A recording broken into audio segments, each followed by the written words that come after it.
¿Cuándo fue la última vez que recibiste el mismo nivel de cuidado que das? ¿Hay alguien en tu vida cuyo bienestar sentís como responsabilidad tuya, aunque esa persona nunca te lo pidió explícitamente? ¿Qué pasa en tu interior cuando el otro no mejora, no cambia, no responde como esperabas después de todo lo que vos pusiste en el vínculo? En el episodio anterior preguntamos dónde nos perdemos en los vínculos que habitamos. Miramos juntos las renuncias graduales, las adaptaciones, la identidad que se va contrayendo para que el vínculo tenga espacio. Hoy vamos a mirar una de las formas más frecuentes quizás y más silenciosas en que eso ocurre. Una que muchas veces no se reconoce como pérdida porque viene disfrazada de algo que culturalmente se valora mucho: el cuidado, la generosidad, la capacidad de estar para el otro, el rol del rescatista o de la rescatista, quien sostiene cuando nadie más puede, quien ve el potencial del otro cuando ni el otro mismo lo ve, quien pone su energía, su tiempo, su presencia al servicio de que alguien más esté mejor. Ese rol tiene algo muy verdadero adentro. Hay amor genuino, hay capacidad real de cuidar, pero también tiene un costo que pocas veces se nombra. Quien siempre sostiene, rara vez es sostenido. Quien siempre cuida, rara vez aprende a recibir cuidado. Quien vive para que el otro mejore, muchas veces no tiene espacio para preguntarse qué necesita para mejorar ella misma. Antes de seguir, hay algo que es importante mencionar, porque es lo que hace que este tema sea especialmente difícil de abordar. El rol de rescatista no se elige de la misma manera que se elige una profesión. Se aprende, muchas veces muy temprano, en familias donde alguien necesitaba ser sostenido y vos eras quien podía hacerlo. En contextos donde tu valor, el amor que recibías, el lugar que ocupabas, estaba ligado a tu capacidad de cuidar, de resolver, de ser útil. Y cuando algo se aprende tan temprano, cuando se convierte en la estrategia que funcionó para estar en vínculo, para ser querida o querido, para tener un lugar, ya no se siente como un rol, se siente como quien sos. Eso hace que la invitación a soltar ese rol genere mucho más que incomodidad. Genera una pregunta que asusta. Si dejo de ser quien sostiene, ¿quién soy? ¿Qué queda de vos cuando no estás siendo útil para alguien? Y hay algo más.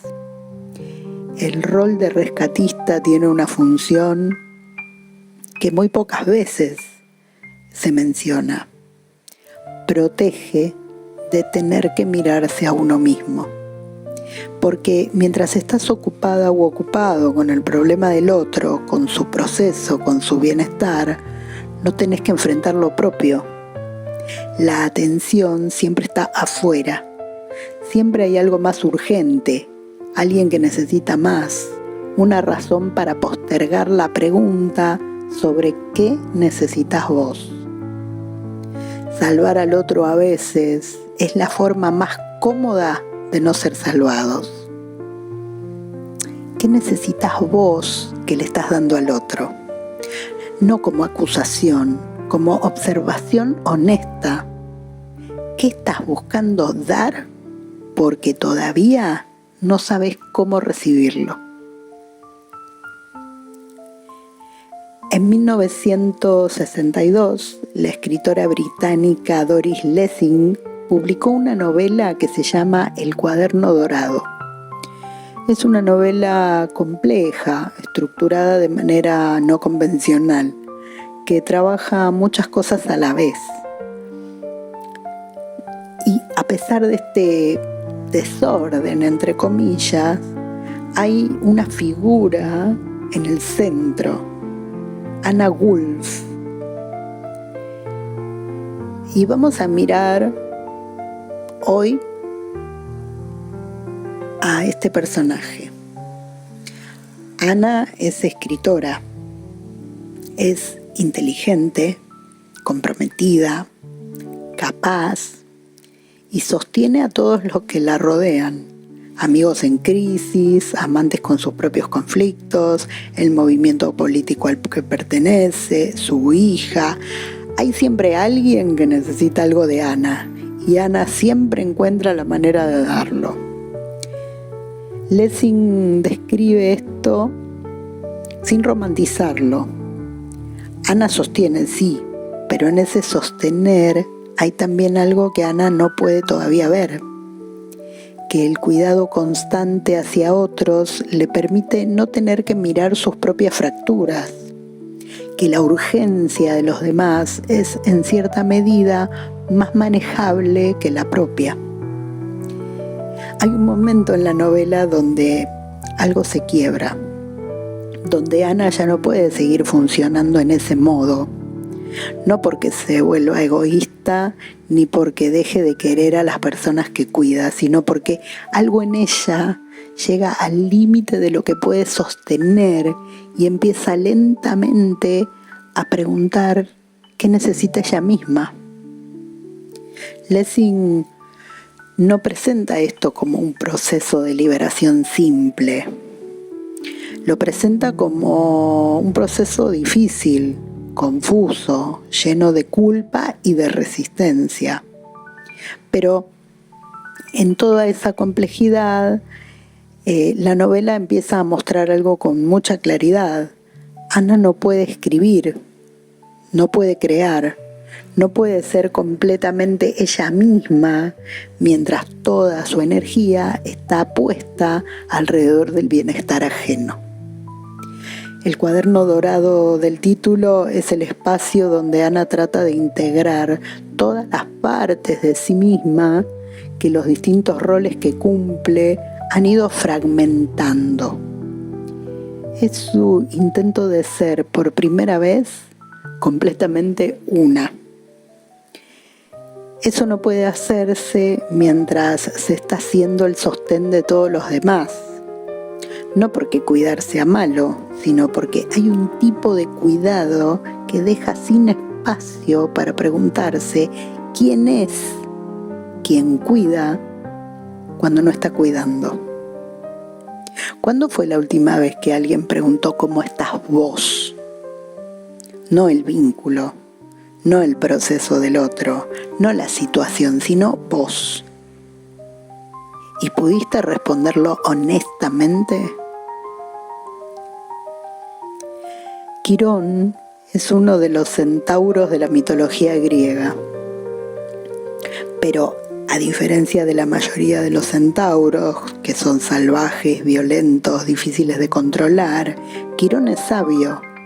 Es mentor de héroes que enseñó medicina, música, cacería, filosofía, a figuras como Aquiles, Jasón, Asclepio.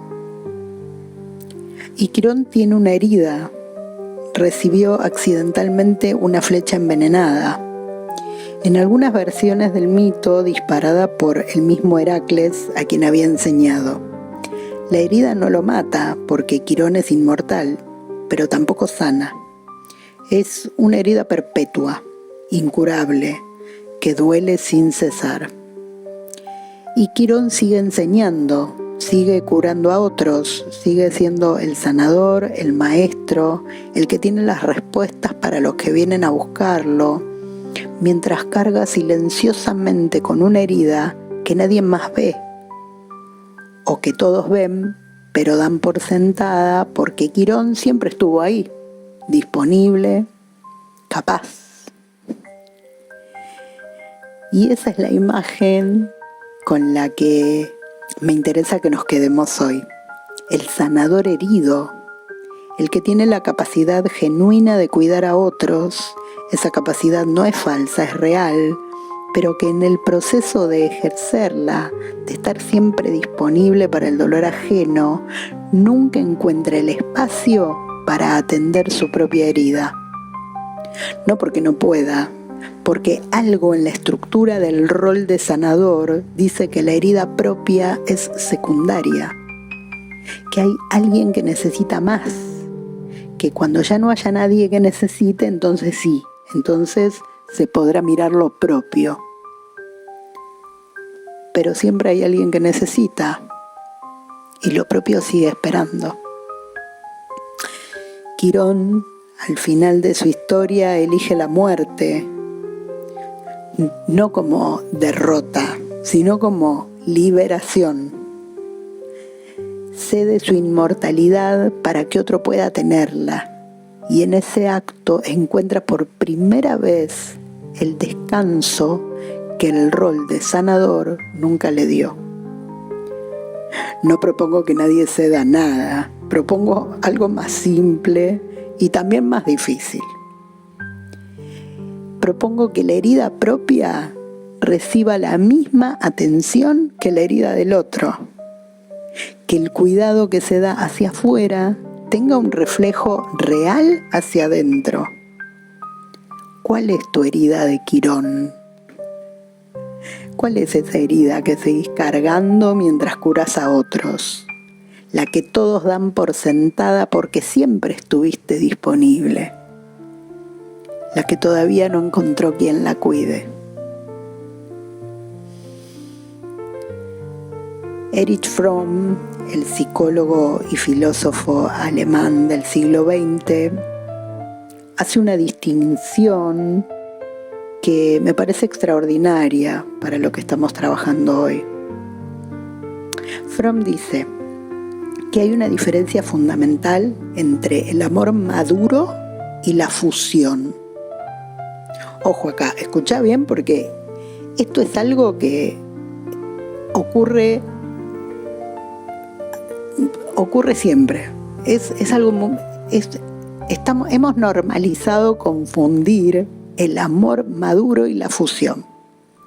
El amor maduro, el que genuinamente cuida al otro, preserva la individualidad de ambos. No requiere que ninguno desaparezca, no requiere que uno se organice completamente alrededor del otro. Hay dos personas que se encuentran cada una desde su propio lugar. La fusión, que puede sentirse igual al amor desde adentro, funciona de otra manera. Una persona se disuelve en la otra o en el rol que ocupa en relación a la otra. El bienestar del otro se convierte en el propio bienestar. El dolor del otro se siente como urgencia propia. La mejora del otro se convierte en la medida del éxito. Fromm describe algo más, que muchas veces la fusión, ese intento de completarse en el otro, de encontrar en el otro lo que falta en uno mismo, genera exactamente lo opuesto a lo que busca. Cuanto más se intenta fusionar, más se siente el vacío. Cuanto más se da, más se necesita que el otro reciba y mejore, porque ahí está puesto el sentido. Salvar al otro no es amor cuando el rescate se hace para no tener que mirarse a uno mismo. Cuando el bienestar del otro se convierte en la condición del propio bienestar. Cuando eso ocurre, algo dejó de ser cuidado y se convirtió en dependencia disfrazada de otra cosa. Siempre abordamos creencias cosas que aprendimos desde chiquitos y que están culturalmente normalizadas, socialmente normalizadas. Y esas creencias organizan todo a veces. Hoy no va a ser la excepción. Hay una creencia muy poderosa detrás del rol de rescatista que tiene que ver con esto. Si dejo de sostener al otro, lo abandono. Voy de nuevo. Si dejo de sostener al otro, lo abandono. Si dejo de estar disponible para el otro, soy una persona egoísta. Vamos a decirlo como a veces suena, ¿no? Si dejas de estar disponible para mí, o para él, o para ella, sos egoísta. Cuidarme a mí primero es ponerme por encima del otro. Déjame decirte que esto no es verdad. Aunque es difícil no creerlo cuando el rol de cuidadora o cuidador se convirtió en la forma en que se aprendió a ser querida o querido. Hay una imagen que viene de la aviación y que te voy a traer en este momento. La instrucción de ponerse primero la máscara de oxígeno antes de ayudar a alguien más. No porque uno sea más importante, sino porque si te desmayás intentando ayudar a otro, los dos pueden quedar sin ayuda. Acuérdate de eso siempre. Aplicado a los vínculos, el cuidado genuino, el que realmente sostiene al otro de manera durable, requiere que quien cuida tenga algo desde donde hacerlo, que haya un lugar propio, un espacio de restauración, una fuente que se recargue. El cuidado que se da desde el agotamiento, desde el vacío, desde el miedo a lo que pasa si uno para, ese cuidado tiene un límite. Y cuando llega a ese límite, lo que queda no es el vínculo, es el resentimiento.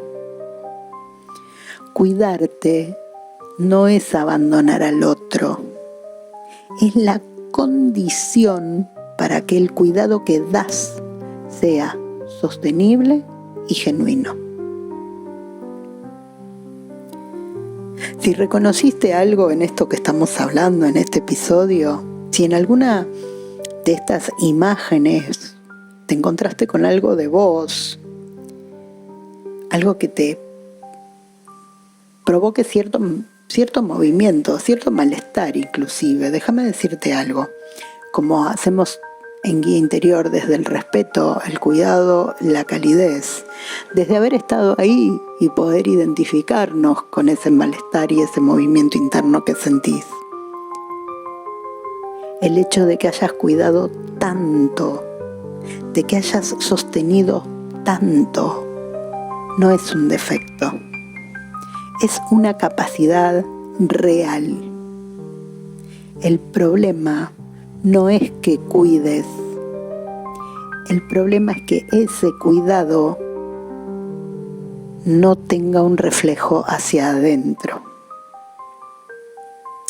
Eso no es tu responsabilidad, porque acá no hablamos de culpa, ¿sí? Hablemos de responsabilidades sobre uno, sobre los demás, sobre los vínculos que habitamos. Eso no es tu culpa, no es tu responsabilidad. Eso no es tu responsabilidad. Es lo que se aprende cuando el amor que se recibió estuvo condicionado a ser útil, a resolver, a no necesitar demasiado. Es lo que se construye cuando la única forma disponible de existir en un vínculo fue siendo indispensable. Y se puede aprender otra forma, no de un día para el otro, no sin resistencia, pero se puede. Empieza con algo muy pequeño, la capacidad de preguntarte, ¿qué necesitas vos? Sin que la respuesta tenga que ver inmediatamente con ser útil para alguien más.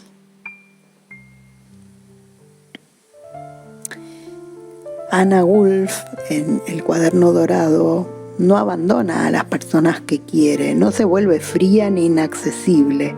Lo que empieza a hacer lentamente, con mucha resistencia, es poner una parte de su energía adentro en lugar de siempre afuera.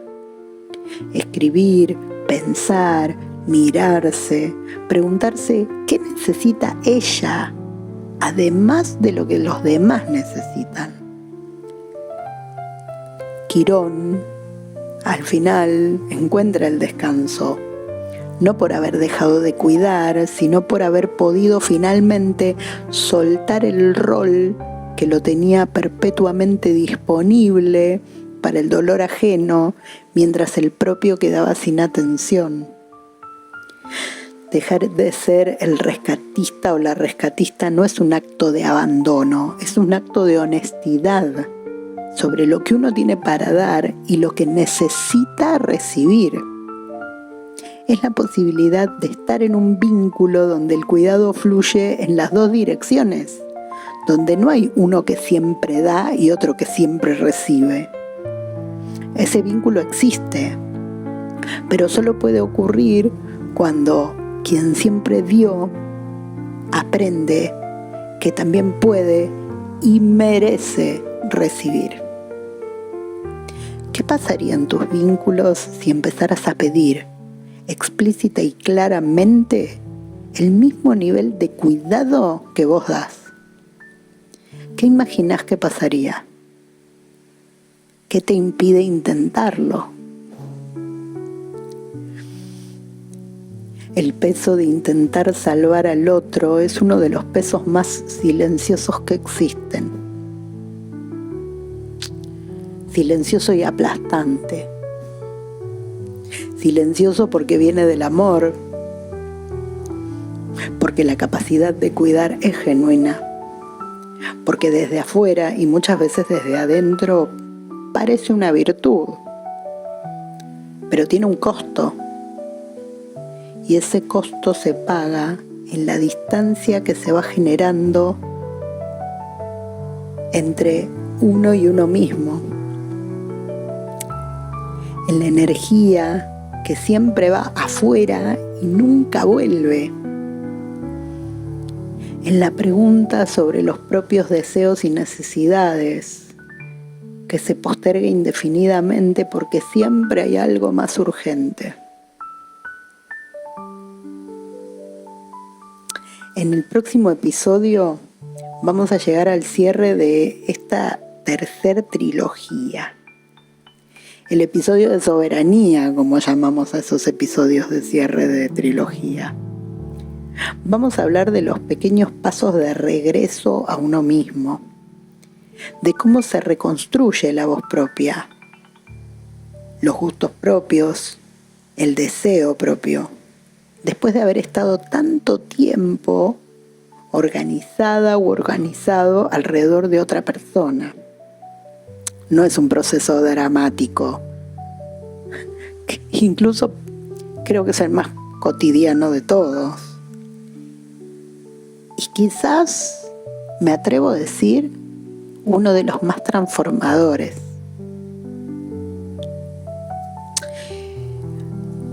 Como decimos siempre acá, que el afuera no determine tu valor. Y siempre cerramos diciendo: cuídate, vales mucho. Vamos a modificarlo un poquito hoy. Mereces cuidado, porque vales mucho. Hasta el próximo episodio.